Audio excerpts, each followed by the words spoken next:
گذارم 7 بازی اسپانیا و ایتالیاست. من داشتم فکر میکردم تو اگر الان خونه من بودی میگفتی خدا با این محسود چقدر اینقدر ریخت و پاچه، همه جا همینجوری چیز میز ریخته. نگاه کن،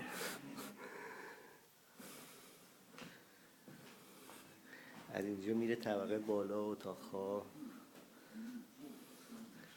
این ور خونه، اینم منم. آقا خوشگله. خب میام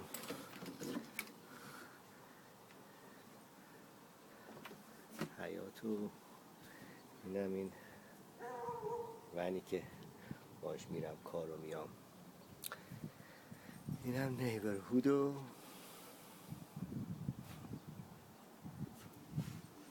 دوباره برم تو